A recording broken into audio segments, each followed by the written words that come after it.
que age em uma situação conflituosa.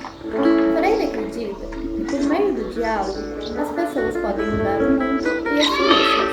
É a dialética da ação e reflexão.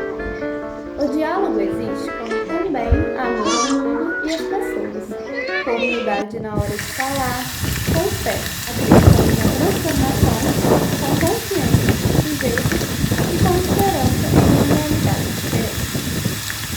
Uma escola democrática e participativa se constrói através do diálogo entre a gestão e toda a comunidade escolar, sem o qual nada é possível. E para que o mesmo aconteça, é preciso estar aberto a essa comunicação. O diálogo é uma exigência existencial. Você não encontra em que se solidarizam, refletindo o agir de seus sujeitos, endereçados ao mundo a ser transformado e humanizado, não pode reduzir-se ao modo de depositar ideias de um sujeito no outro. Nem tampouco torna-se simples a troca de ideias a serem consumidas pelos permutantes. É um ato de criação. Daí que não possa ser maior instrumento de que lance mão o sujeito para a conquista do outro. A conquista implícita no diálogo é a do mundo pelos sujeitos dialógicos, não a de um pelo outro.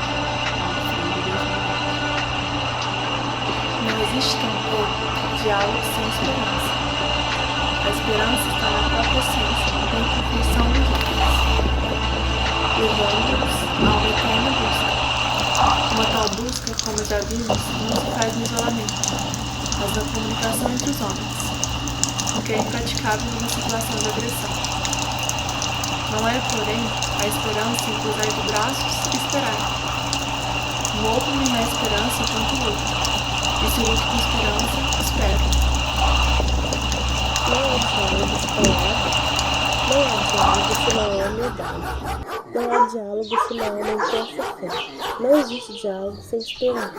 Finalmente, não há diálogo verdadeiro se não há nos seus sujeitos um pensar verdadeiro, um pensar crítico. Se, na verdade, o sonho que nos anima é democrático e solidário, não é falando dos outros de cima para baixo, sobretudo como se fôssemos os portadores da verdade a ser transmitida aos demais, que aprendemos a escutar, mas é escutando que aprendemos a falar com eles. Somente quem escuta paciente e criticamente o outro, fala com ele, mesmo que em certas condições precise de falar a ele. O que jamais faz quem aprende a escutar para poder falar com é falar positivamente, até quando necessariamente fala contra posições ou concepções do outro, fala com ele como sujeito da escuta de sua fala crítica e não como objeto de seu discurso. Em alguns trechos do livro Educação como Prática da Liberdade, Paulo Freire nos diz que o diálogo é uma relação horizontal de ar com Deus. Nasce de uma matriz crítica e gera criticidade. Nutre-se do amor, da unidade, da esperança, da fé e da confiança. Por isso, só o diálogo tem limite. O diálogo é, portanto, um indispensável caminho, não somente nas questões vitais para a nossa ordenação política, mas em todos os sentidos do nosso ser. Somente pela virtude da crença, contudo, tem o diálogo estímulo e significação. Pela crença no homem e nas suas possibilidades. Pela crença de que somente chego a ser eu mesmo quando os demais também cheguem a ser eles mesmos. O diálogo fenomeniza e historiciza a essencial subjetividade humana. Ele é relacional e nele ninguém tem iniciativa absoluta. Os dialogantes admiram o mesmo mundo, afastam-se dele e com ele coincidem. Nele põe-se e opõe-se. Vimos que assim a consciência se existencia e busca perfazer-se. O diálogo não é a própria historicização do mundo. É ele, pois, o movimento constitutivo da consciência que abriu-se para a infinitude, vence intencionalmente as fronteiras da finitude, incessantemente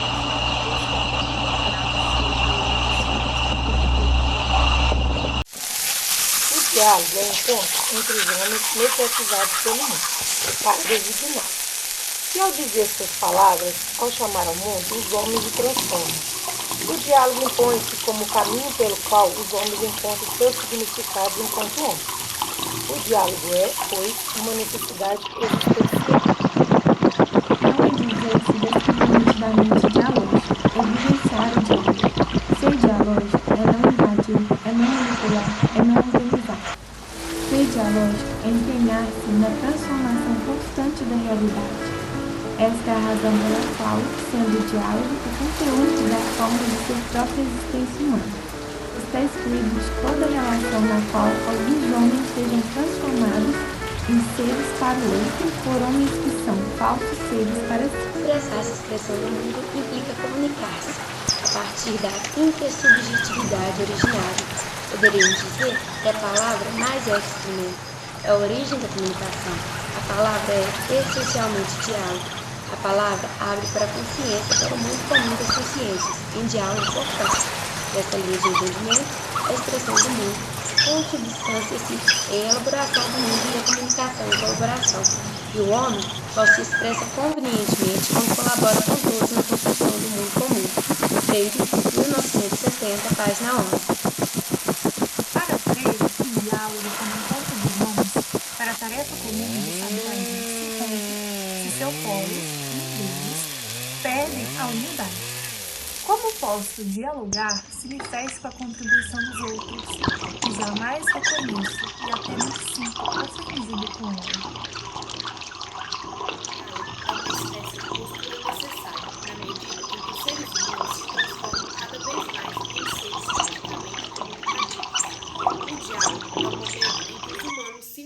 Para refletir sobre sua realidade, tal como fazem e refazem. Através do diálogo, refletindo juntos sobre o que sabemos, podemos e a seguir atuar criticamente para transformar a realidade. Para Paulo Freire, a autossuficiência é incompatível com o diálogo. Os homens que não têm humildade ou a perdem não podem ser seus companheiros de pronúncia do mundo. Se alguém não é capaz de sentir-se e saber-se tão homem quanto os outros, é que lhe falta muito ainda para caminhar para chegar ao lugar de encontro com eles. Neste lugar de encontro, não há ignorantes absolutos, nem sábios absolutos. Para Paulo Freire, a palavra é essencial no diálogo, faz parte dele. Não a palavra que oprime, que impõe uma ideia, mas a palavra que reflete e age. Assim, o diálogo se materializa em um método em que se propõe a leitura de um mundo, da realidade em busca de uma utopia, a transformação desse mundo e das relações de opressão que ocorrem nele.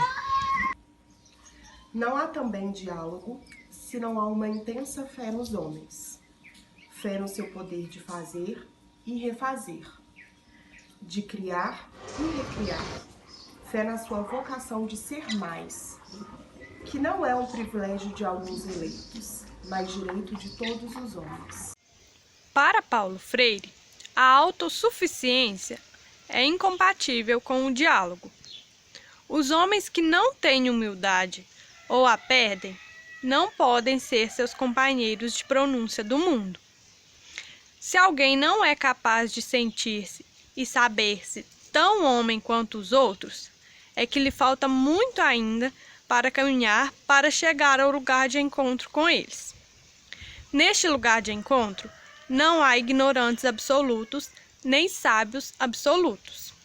Há homens que, em comunhão, buscam saber mais. O diálogo é uma espécie de postura necessária, na medida em que os seres humanos se transformam cada vez mais em seres criticamente comunicativos. O diálogo é o momento em que os humanos se encontram para refletir sobre sua realidade, tal como fazem e refazem. Através do diálogo, refletindo juntos sobre o que sabemos, podemos e a seguir atuar criticamente para transformar a realidade. Para Freire, o diálogo como encontro dos homens para a tarefa comum de saber agir se rompe se seus polos, um deles, perdem a humildade.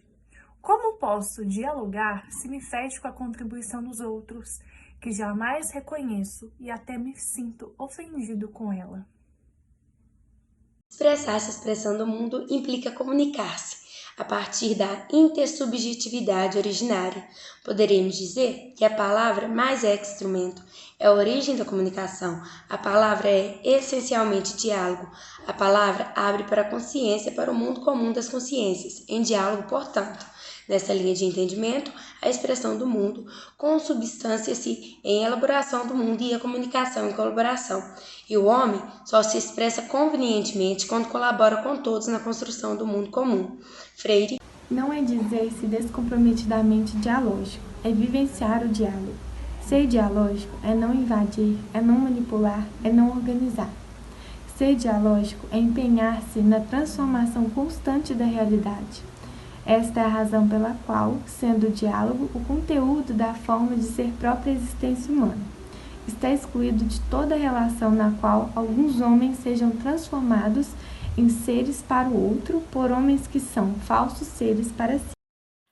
O diálogo é o encontro entre os homens mediatizados pelo mundo, para designá-lo. Se ao dizer suas palavras, ao chamar ao mundo, os homens o transformam. O diálogo impõe-se como o caminho pelo qual os homens encontram seus significados enquanto homens. O diálogo é, pois, uma necessidade existencial. O diálogo fenomeniza e historiciza a essencial intersubjetividade humana. Ele é relacional e nele ninguém tem iniciativa absoluta. Os dialogantes admiram o mesmo mundo, afastam-se dele e com ele coincidem. Nele põe-se e opõe-se. Vimos que assim a consciência se existencia e busca perfazer-se. O diálogo não é um produto histórico, é a própria historicização. É ele, pois, o movimento constitutivo da consciência que, abrindo-se para a infinitude, vence intencionalmente as fronteiras da finitude e incessantemente busca reencontrar-se além de si mesmo. Se, na verdade, o sonho que nos anima é democrático e solidário, não é falando dos outros de cima para baixo, sobretudo como se fôssemos os portadores da verdade a ser transmitida aos demais, que aprendemos a escutar, mas é escutando que aprendemos a falar com eles. Somente quem escuta paciente e criticamente o outro fala com ele, mesmo que em certas condições precise de falar a ele. O que jamais faz quem aprende a escutar para poder falar com é falar impositivamente, até quando necessariamente fala contra posições ou concepções do outro, fala com ele como sujeito da escuta de sua fala crítica e não como objeto de seu discurso. Em alguns trechos do livro Educação como Prática da Liberdade, Paulo Freire nos diz que o diálogo é uma relação horizontal de A com B. Nasce de uma matriz crítica e gera criticidade. Nutre-se do amor, da humildade, da esperança, da fé, da confiança. Por isso, só o diálogo comunica. O diálogo é, portanto, um indispensável caminho, não somente nas questões vitais para a nossa ordenação política, mas em todos os sentidos do nosso ser. Somente pela virtude da crença, contudo, tem o diálogo estímulo e significação. Pela crença no homem e nas suas possibilidades. Pela crença de que somente chego a ser eu mesmo quando os demais também cheguem a ser eles mesmos. Não há diálogo se não há amor. Não há diálogo se não há humildade. Não há diálogo se não há uma intensa fé. Não existe diálogo sem esperança. Finalmente, não há diálogo verdadeiro se não há nos seus sujeitos um pensar verdadeiro, um pensar crítico. Não existe tampouco diálogo sem esperança.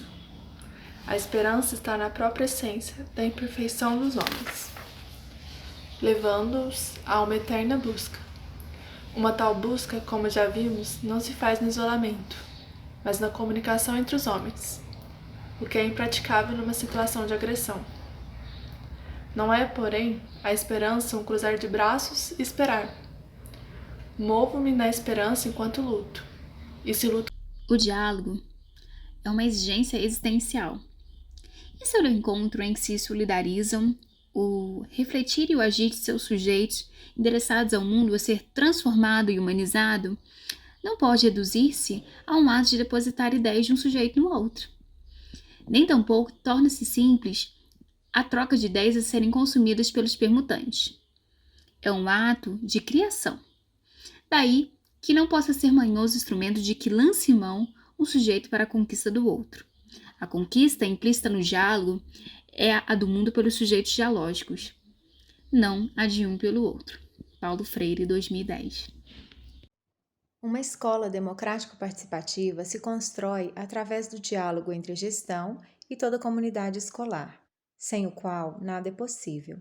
E para que o mesmo aconteça, é preciso estar aberto a essa comunicação. É pelo diálogo que o ser humano se torna sujeito, toma a palavra, reflete e age em uma situação conflituosa. Freire acredita que, por meio do diálogo, as pessoas podem mudar o mundo e a si mesmas. É a dialética da ação e reflexão. O diálogo existe quando também há amor ao mundo e às pessoas, com humildade na hora de falar, com fé, acreditando na transformação, com confiança entre os sujeitos e com esperança em uma realidade diferente. O diálogo, ele se materializa em um método que propõe a leitura do mundo, da realidade em busca de utopia, da transformação desse mundo e das relações de opressão que ocorrem nele. Segundo Freire, só há diálogo se houver fé no homem, fé no seu poder de fazer e refazer, de criar e recriar, ou seja, fé na sua vocação de ser mais.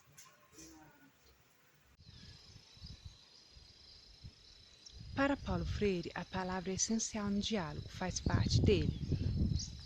Não a palavra que oprime, que impõe uma ideia, mas a palavra que reflete e age. Assim, o diálogo se materializa em um método em que se propõe a leitura de um mundo, da realidade em busca de uma utopia, a transformação desse mundo e das relações de opressão que ocorrem nele.